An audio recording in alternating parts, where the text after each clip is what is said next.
You know, there's this TV show, Cobra Kai, that I really like listening to, and the character Terry Silver talks about this, that everybody has a weakness.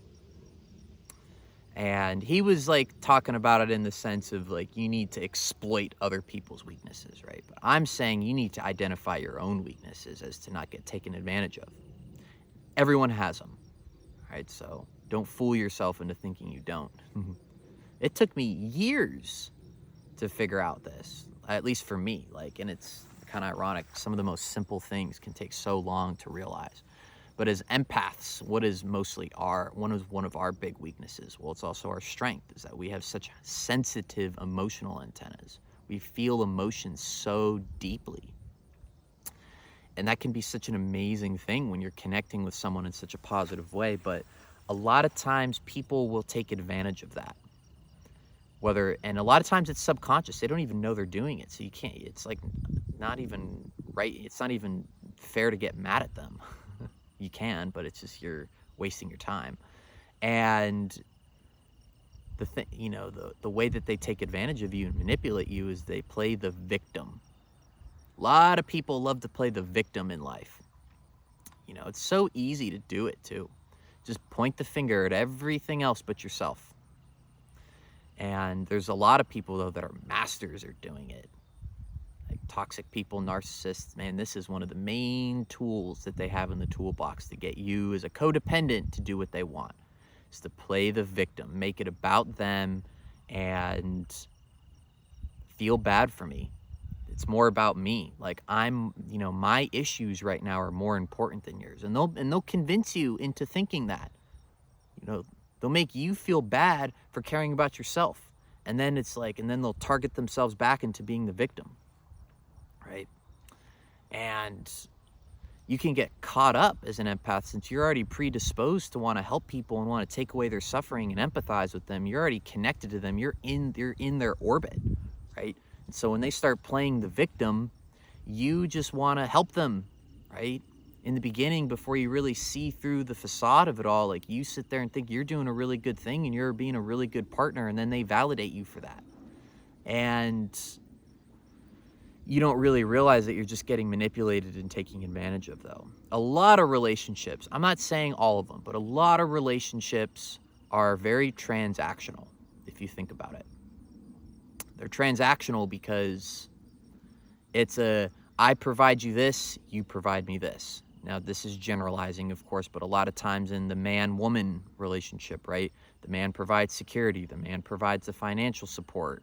Not all of it, you know, but like provides the stability in that sense. And then the woman provides the sex and the woman provides the children. And then when the family happens, you know, it's still very transactional, right? But it can even go further than that. And it can extend to, you know, if you're, there's millions of different transactions going on, right? But like, you know, you provide me this emotional support and you provide me this healing and this someone to vent to and all this, and then I'll provide you this in return. And a lot of times for empaths, the thing that you're providing is the energy, you know, and the emotional support that fuels a lot of people up. You know, it takes away a lot of their pain and suffering temporarily before they, you know, so many people just play the victim in life. So many people. I think most people do, you know, because that's a very egoic way of thinking. Right? Is that everything's happening to me and I got everyone else to blame but myself. The ego's never going to blame itself. That defeats the purpose of the ego, right? Because then shame happens. Negative emotions we don't want to experience. So we'll sit there and mentally justify our way out of anything. Hell, you could convince yourself the sky is red if it takes away your suffering, you know what I mean? And some people are really good at that. But the one thing that a lot of people don't understand, and I didn't understand this for a while too, is that is exactly what's preventing you from becoming empowered. You know, like how do you become empowered?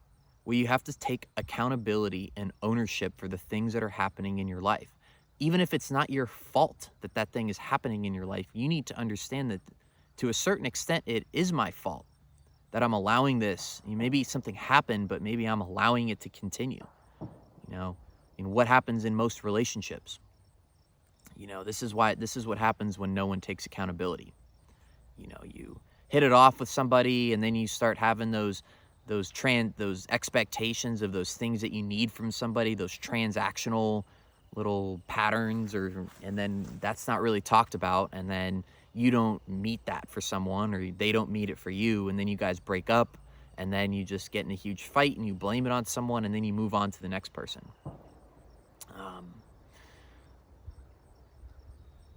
But where do we become victims? How does this world, like, everyone is just playing the victim mentality? So we already talked about how the toxic people like to use that to manipulate, but I think a lot of people just in general play the victim mentality without maybe intentionally or unintentionally using it to manipulate people. Well, I think it stems from being a child. What was the way to get our caregivers and our parents' attention? Well, it was to cry. Well, it was to be upset and to make a scene and to pout and to, kind of be the damsel in distress a little bit. If I just do this, people will give me attention. That's how I get people's attention. A lot of people don't, grow up ever leaving that mentality. But you can get caught up in a lot of ways if you never become empowered. Like, if you never take accountability or ownership, the universe is going to slowly remove every possible way that you can run away from taking accountability of something. That's what happens to alcoholics and drug addicts a lot of times. It's like they run out of people to blame. They run out of situations to blame, and it usually comes right before they die. Is that they have to, man, I'm gonna die if I don't acknowledge the fact that, like, I have this issue and this is my fault. That's why I really, it's super empowering, like, listening to those stories, and you can see firsthand how hard it is. It's just kind of interesting. But as an empath, like, we got to be really careful, because some people like to weaponize victimhood.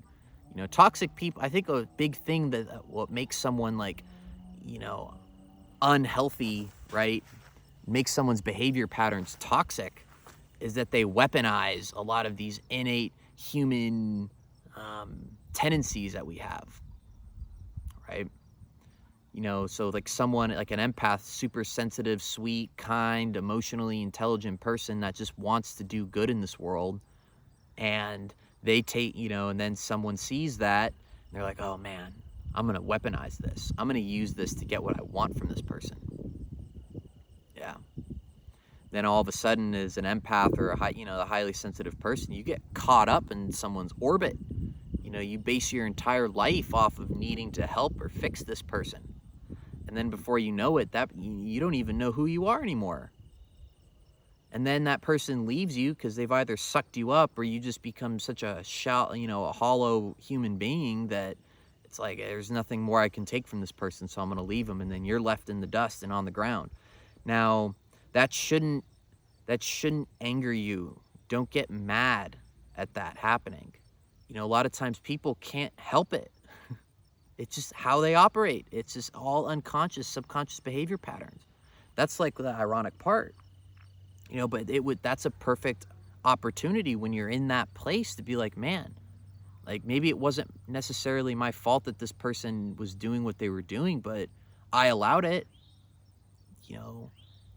because there's two possible avenues at this point. You can sit here and get really mad and upset at this person, and then, develop a strong sense of bitterness toward all people of that sex, and then never be happy again in relationships, and, always have your foot out the door and never truly connect with someone. That's playing the victim.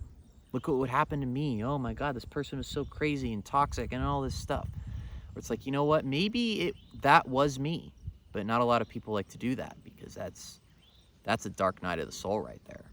That's what spawns the dark night of the soul, is realizing that the way you've been living in your life and trying to control these situations, these outcomes, doesn't work for you anymore. And then you go into the ether a little bit. You go into the black hole of the spirit, and you get power washed. But that's really painful. It's miserable. but you come out the other end of it such an empowered human being. Are you ready for that, though? Do you even want to do that? I mean, if not, that's fine too. You know, just keep, again, like, I say this a lot, like, it's completely fine to just, you know, be the former. Like, keep doing what you're doing. And then if and when you finally get sick of it, then the answers are there. Accountability and ownership, self-awareness. But until that, then enjoy. Live your life, have fun, love it. All right.